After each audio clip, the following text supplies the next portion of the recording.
Mga kabunyog, mga kababayan, magandang araw po sa inyong lahat. Welcome po sa isa na namang episode ng ating talakayan dito po sa Attorney Enzo Bunyog. Ito pong aking bagong social media platforms. Sa YouTube po, Attorney Enzo Bunyog, ito pong bago kong YouTube channel. Sa Facebook or sa Meta naman, Informador.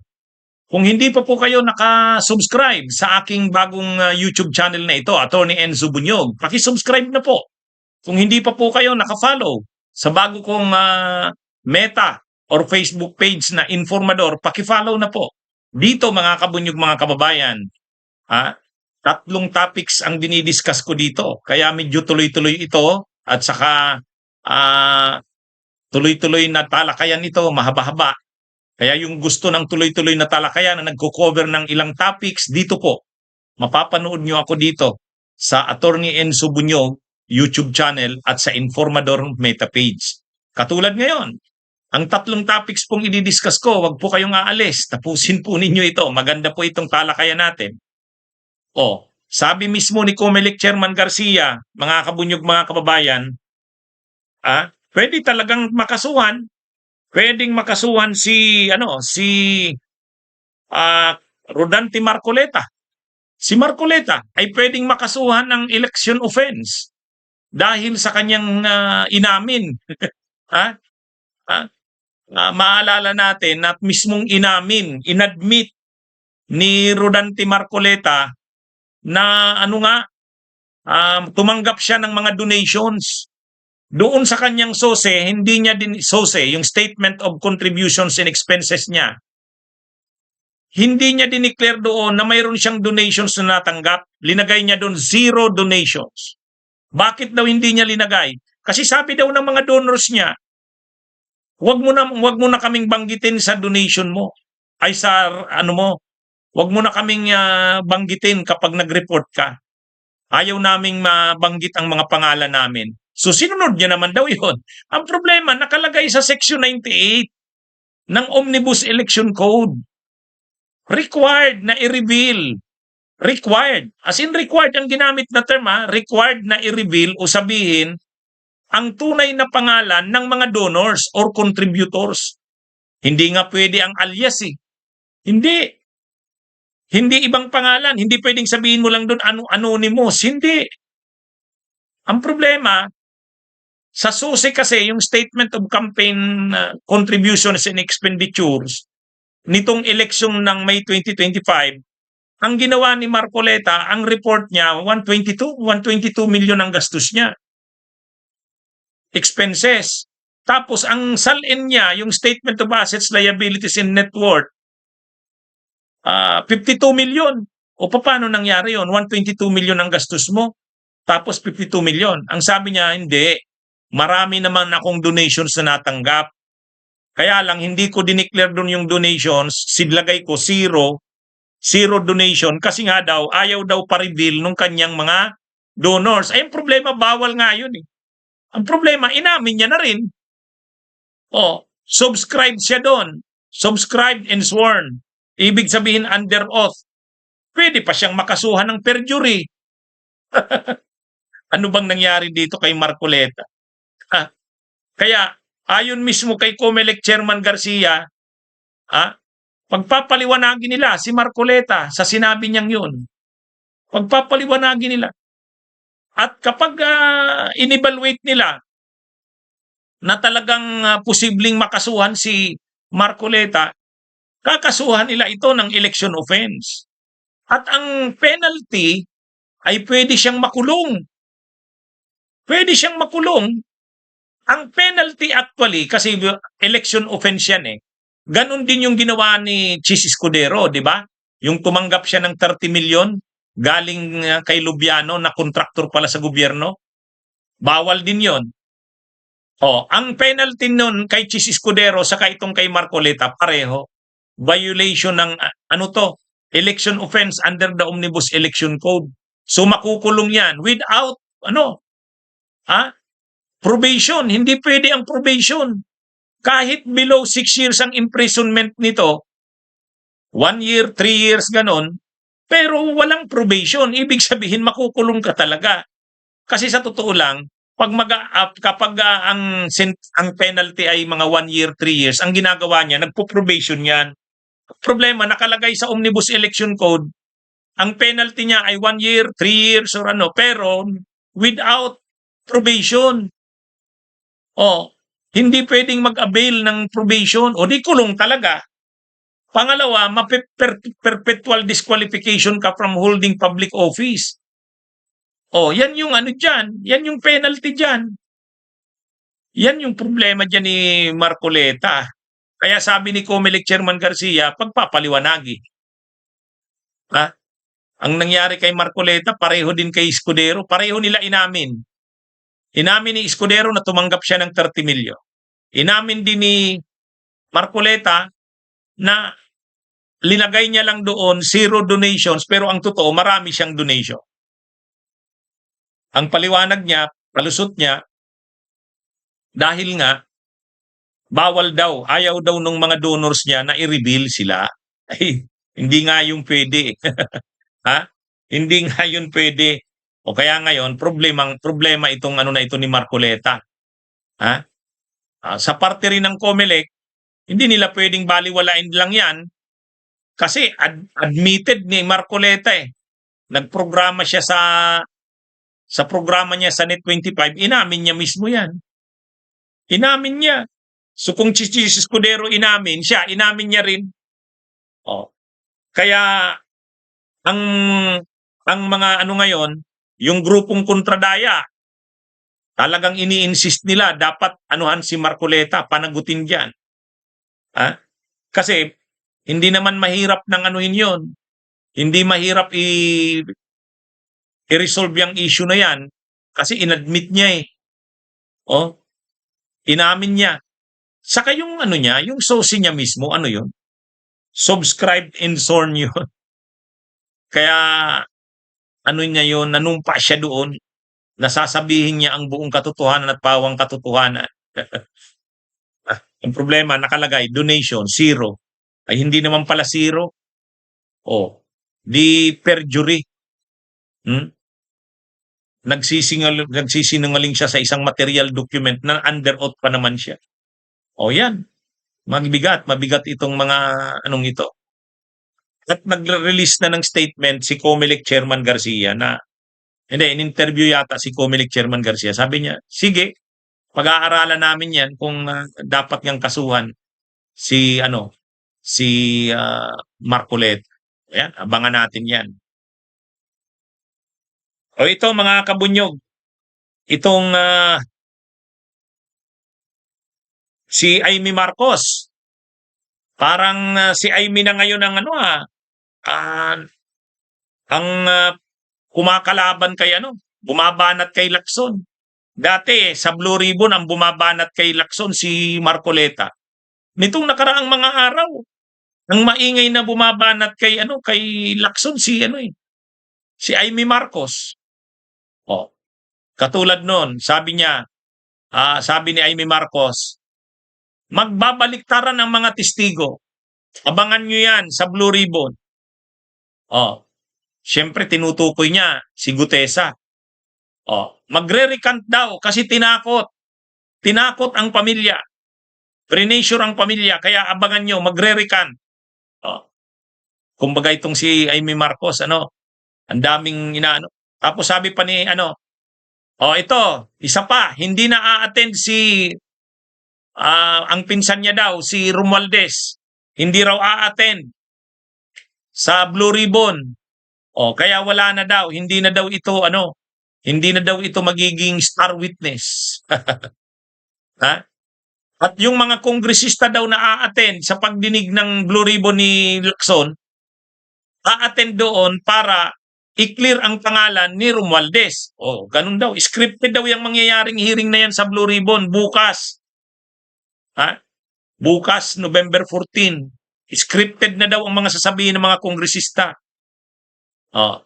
Kaya ang mga sinasabi ni Amy Marcos, si Gutesa daw magre-recant dahil tinakot. Yung mga kongresista a-attend daw, maraming kongresista a-attend, pero para lang linisin ang pangalan ni Romualdez. Tapos ano, kumbaga scripted na yung mga sasabihin. O si Romualdez naman daw hindi na a-attend. Hmm? O, pero a-attend daw si ano, ang magiging star witness na daw ni Lacson ng Blue Ribbon, si Saldico. Si Saldico, ito na daw ang magiging ano, a-attend daw via Zoom. O, kaya makikita nyo mga kabunyog, mga kababayan, ang daming mga ano, ang daming mga intrigang sinasabi ni Amy Marcos kontra sa Blue Ribbon sa ilalim ni Lacson. Kung dati ang nagmaingay sa ganyan si Marcoleta, ngayon si Amy Marcos. Oh, kaya ang sabi ni Ping Lacson, ay ayaw ko na mag-comment kay Amy Marcos kasi birthday niya eh. Oh, pero lahat ng sinabi niya, guni-guni niya lang yan. Guni-guni lang. Pero ngayong araw nga, ang sinasabi na naman ni Amy, a-attend daw, pinapa-attend daw ni Lacson si Saldico via Zoom. Ito daw ang magiging star witness na ngayon ni Lacson. Abangan daw. Ano? Kaya lang, sinabi na ngayon ni Lacson, hindi. Sabi ni Ping Lacson, hindi daw. Hindi niya na daw itinuloy na payagan. Hindi niya na daw papayagan na mag-appear sa kahit Zoom si Saldico, sabi ni Ping Lacson. Dahil na-realize niya na ano naman, wala namang probative value yun ano eh. Una, hindi naman siya pwedeng i-contempt kung nagsisinungaling or hindi nagko-cooperate. Hindi naman siya pwedeng i-cite in contempt kasi wala naman siya dun sa actual hearing. Pangalawa, hindi lang baka. Gagamitin lang ni Saldico na propaganda, magpupropaganda lang si Saldico, i-clear niya lang yung mga sarili niya. Tapos wala naman siya, hindi mo naman mapapanagot sa mga sinasabi niya. Kasi siya, kumbaga naka-zoom lang, hindi mo naman ma-cite in contempt. Kaya magpo-propaganda lang gagamitin lang na venue yung Blue Ribbon Committee hearing para makapagpropaganda siya para sa sarili niya. Kaya sabi ni Ping Lacson, hindi niya na raw papayagan na mag-attend si Saldico via Zoom. Kaya nagkamali na naman si Amy. Ang dati kasi ang sabi ni Amy, parang papaboran ni Lacson si Saldico, gagawin itong star witness at papadaluhin sa Zoom. Pero ngayon, ang latest niyan, kinounter na ni Lacson si Amy. Sabi niya, hindi totoo yan. Hindi ko papa-attend din na si Saldico. Pero ang napapansin nga natin, kinakarir ngayon ni Amy Marcos ang pagbira ang pagbanat kay Lacson. Kung napapansin natin. Panay atake siya kay Lacson. Kaya nga lang na nagsabi si Lacson na hayaan na muna yan si Amy kasi ayaw kong yan kasi birthday niya. Pero lahat ng sinasabi niya guni-guni. Masyadong maintriga si Amy Marcos. Sinisiraan si Lacson. Tinanong siya ng media, ano pong masasabi nyo na nakabalik daw si Ping Lacson sa pagiging Blue Ribbon Chair? Kumbinsido po ba kayo? Hindi daw. Hindi daw siya kumbinsido. Kasi si Lacson na kumaga ang inaano nila kay Lacson, lilinisin nito, i-clear nito si Romualdez. Yun yung kumbaga ang papel ni Lacson ay i-clear si Romualdez. Kaya yung mga pagdinig daw ni Lacson, scripted na. Kaya galit si Lacson. Kasi siyempre, inaakusahan siya na bias kay Romualdez, inaakusahan siya na kiniklear si Romualdez, inaakusahan siya na bias. Kaya galit si Lacson dito kay Amy Marcos. Parang si Marcoleta rin kapag bumibira sa kanya. Tapos nang tinanong si Amy Marcos kung a-attend, hindi naman daw a-attend kasi mayroon daw siyang okasyon sa Ilocos Norte. Imaginein mo yan. Ang dami mong komentaryo. Ang dami mong komentaryo sa Blue Ribbon at kay Lacson, hindi ka naman pala a-attend. Kaya, ibang klase rin tong si Amy Marcos eh. A-attend daw siya pero parang sandali lang kasi aalis daw siya kaagad. Kung talagang mayroon kang nakikitang mali, umattend ka maghapon, tapusin mo yung session. Tapusin mo yung hearing ng Blue Ribbon, ganun dapat. Pero ito, baliktad itong si Amy Marcos, aalis daw siya kaagad.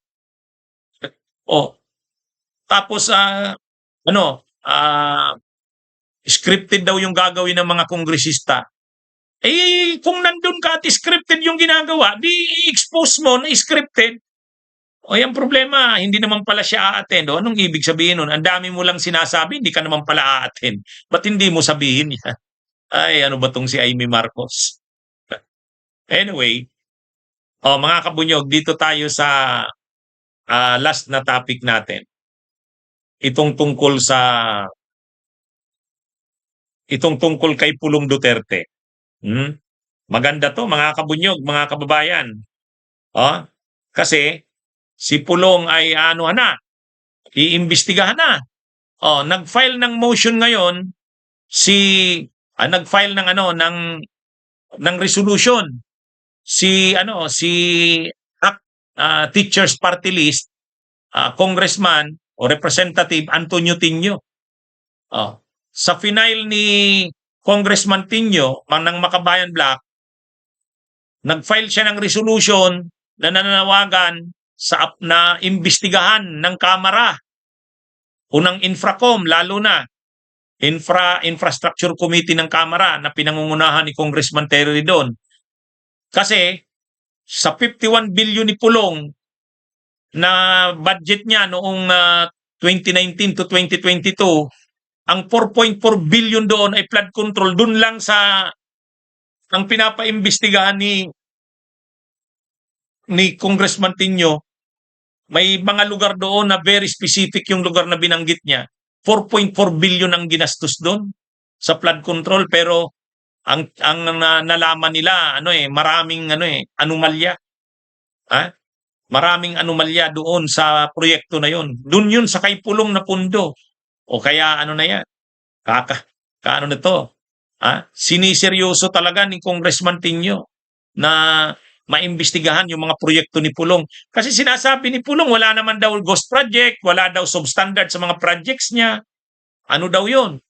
Ano daw yun? Matino, maayos daw yung kanyang mga proyekto. Pero malalaman yan sa investigasyon na gagawin. Kaya nga nag-sponsor ng resolusyon si Congressman Tinio na imbestigahan. Imbestigahan yung mga projects ng flood control. Specific doon sa may ilog na tinukoy si Congressman Tinio. Davao City yun. Kasi yung binanggit ni Congressman Terry doon ng isang araw, maraming anomalya sa yun. Doon yun sa Davao Occidental. Pero ito specific sa Davao City. Di lugar yan ng mga Duterte at distrito yan ni Pulong. Si Pulong Duterte, kahit hindi siya speaker noon, presidente yung kanyang ama, nakakuha siya ng total na 51 billion pesos na pundo. At sa 51 billion na yan sa infrastructure, 4.4 billion doon lang sa lugar na yun ng Davao City. Kaya yun ang papaimbestigahan. Kaya malalaman na dito ang mga anomalya kay Pulong. At kapag nalaman dito na talagang may mga kapalpakan, kabulastugan, makakasuhan dito si Pulong. Ang dami niya nang kasos, ang dami nang sinampa sa kanyang kaso si Trillanes. Yung qualified yung smuggling, yung drug smuggling. Yun? May kaso siya sa Kasiman Scarpio. Pero ito, kapag lumabas dito sa investigasyon na may mga anomalya, mananagot dito si Pulong. Galit pa naman yan si Pulong kay Congressman Tinio. Bakit daw kasi pinupukusan silang mga Duterte? Ba't hindi daw yung sa Marcos ang pukusan, imbestigahan? Ay sabi ni Congressman Tinio, lahat naman namin pinapaimbestigahan eh. Kaya ito. Anyway, mga kabunyog, mga kabayan, magandang araw sa inyong lahat. Mabuhay po tayo.